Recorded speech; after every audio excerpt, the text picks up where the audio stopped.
when I first started talking to Niki about the story and the script, and she is a very passionate person, and how she really wanted this film to be centred on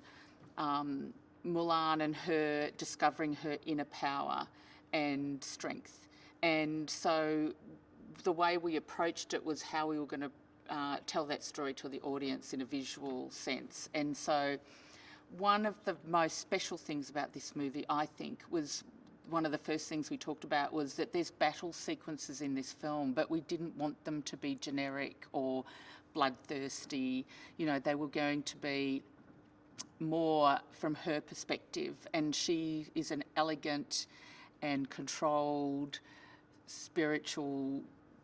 fighter, you know, in the way that she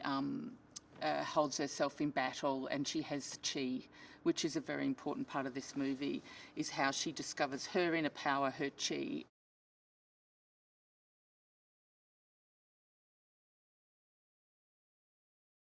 We have had a special chi lens made that gives like a chromatic aberration around her to be magical. And so I took these ideas into Panavision months before, and Dan Sasaki at Panavision, who's an amazing genius, spent months making these lenses out of different glass that he'd found. Old glass, some from the 1800s, some of it was from 50 years ago, and created these lenses that helped tell the story emotionally. And so Niki and I would watch, do tests and look at, you know, paintings and other Chinese cinema and photography, but it also just comes from an emotional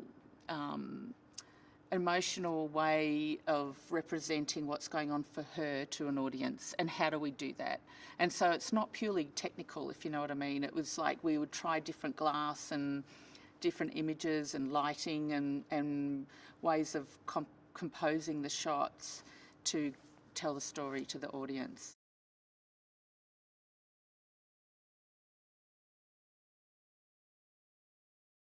The film has a huge scope and scale, and but I think for me it's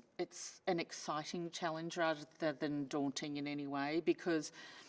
it's like I just have to think of things bigger and more organised, because we have huge crews and we've got 2-3 units running,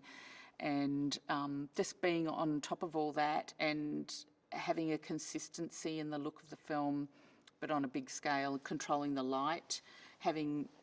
hundreds of extras all at once in frame, and working out how we're going to be particularly lining them up and shooting them.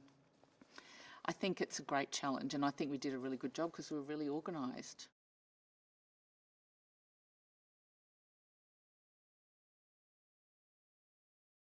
We spent quite a bit of time in China looking around at at our locations and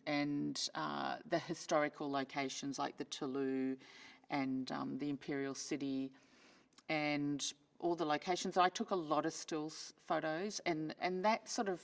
became part of our visual language, you know, talking about our visual language and like I said, the previs and concept art.